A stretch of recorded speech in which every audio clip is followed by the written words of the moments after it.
자, 우리 친구들 하루 잘 지냈죠? 김영광 목사와 함께하는 차세대 5분 요리학교에 오신 것을 진심으로 환영합니다.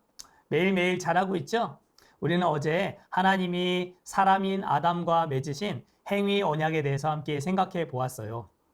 행위 언약의 내용은 하나님이 아담에게 완전한 순종, 이것을 조건을 걸고 영원한 생명을 주시겠다라고 하는 것이었고, 아담, 네가 만약에 내가 만들어둔 선악을 알게 하는 나무의 열매를 따먹으면 사망의 영벌, 사망의 벌을 줄 것이다 라고 하는 조건부 약속이라고 했어요.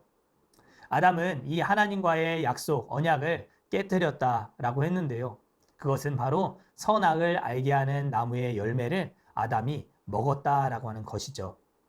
우리 소요리 문답 13번째 문답을 함께 읽어보면서 아담이 행위 언약을 어긴 이후에 어떻게 되었는지 한번 생각해 보도록 하겠습니다.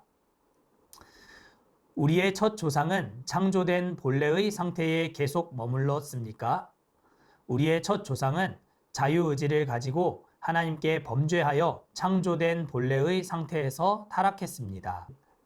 사람은 원래 하나님이 처음 만드셨을 때 자유의지라고 하는 것을 주셨다라고 했어요. 그래서 사람을 로봇으로 만들지 않으셨다라고 했지요.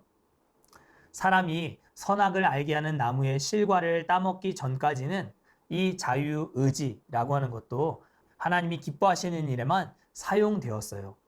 그러나 실과를 따먹은 이후에 이 의지가 변질되었어요. 의지가 타락했어요. 그래서 사람은 하나님이 사람을 창조하실 때 하나님의 형상대로 창조하셨다고 했는데 이 하나님의 형상의 일부분을 잃어버리게 되었어요. 더 이상 하나님이 기뻐하시는 일들만 선택하지 않게 되었어요. 자유의지를 통해서 악한 것, 추악한 것, 더러운 것, 죄된 것, 이러한 것들을 선택하며 살게 되었다라고 하는 것이죠. 자, 그러면 여기서 질문 하나 할게요. 친구들, 하나님이 선악과를 왜 만들어 두셨을까요? 여러분 생각에 선악을 알게 하는 이 나무가 아예 처음부터 없었다라고 한다면 얼마나 좋았을까라는 생각을 한 번쯤은 해보지 않을까 싶은 생각이 드는데요. 하나님이 이 선악과를 굳이 에덴 동산 가운데 중앙에 세워두신 이유, 그것이 무엇이었을까요?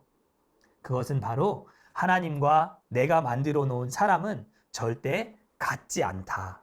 절대 대등한 존재가 아니다 라고 하는 것을 가르쳐 주시기 위해서 하나님은 에덴 동산 정중앙에 선악을 알게 하는 나무를 세워두시고 그 나무의 실과를 따먹으면 정령 죽는다 라고 하는 행위 언약을 세우셨던 거예요. 나는 너와 다르다라고 하는 메시지를 주시기 위함이었던 것이죠. 만약에 사람과 하나님이 같은 위치에서 대등한 위치가 된다라고 한다면 사람은 교만하여 하나님처럼 되려고 했을 거예요. 그러나 하나님은 선악과를 통해서 그것을 막으셨던 거예요. 하나님이 주시는 말씀 안에서 너희는 나에게 완전한 순종을 해야 하는 존재다라고 하는 것을 가르쳐 주시기 위해서 하나님은 선악과를 준비하셨던 거예요. 그렇기 때문에 사람 편에 있어서도 이 선악과라고 하는 것은 하나님의 말씀 안에서 누릴 수 있는 모든 자유를 누리기 위해 꼭 필요한 것이었다라고 하는 것을 우리는 기억해야 해요.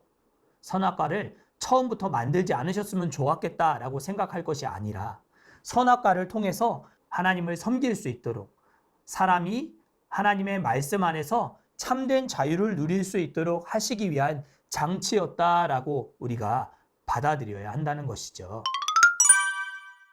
그러나 아담은 하나님과의 이 행위 언약을 어기게 되었어요. 아내 하와가 가져다 준 선악을 알게 하는 나무의 실과를 먹게 되었죠. 그리고 그 먹은 이를 통해 하나님은 그 약속을 실행에 옮기셨어요. 사망의 벌을 주겠다 하신 이 약속을 하나님이 실천에 옮기시는 것이죠. 로마서에 보면 한 사람이 죄를 범함으로 말미암아 이 세상에 죄가 들어왔다라고 말씀하고 있어요. 아담이 선악과를 따먹는 이 행위가 이 세상에 죄가 들어오게 된 문이 되었다. 창구의 역할을 하게 되었다라고 성경이 우리에게 가르쳐 주고 있어요.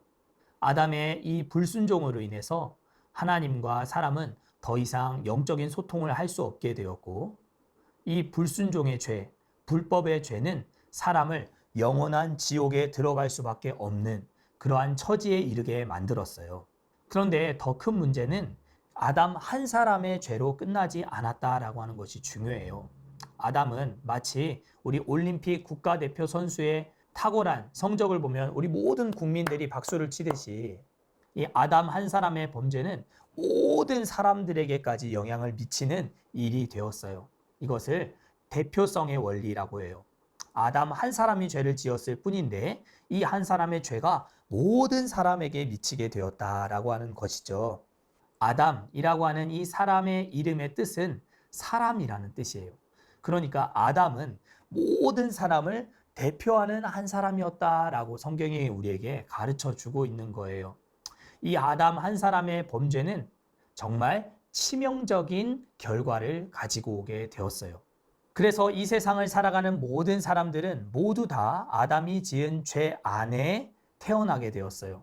그래서 이 죄의 문제를 이 땅을 살아가는 동안 해결하지 못하면 모두 다 영원한 지옥으로 갈 수밖에 없는 비참한 상황이 된 것이죠. 그래서 우리에게는 이 죄의 문제를 해결해 주실 구원자 예수님이 필요한 거예요.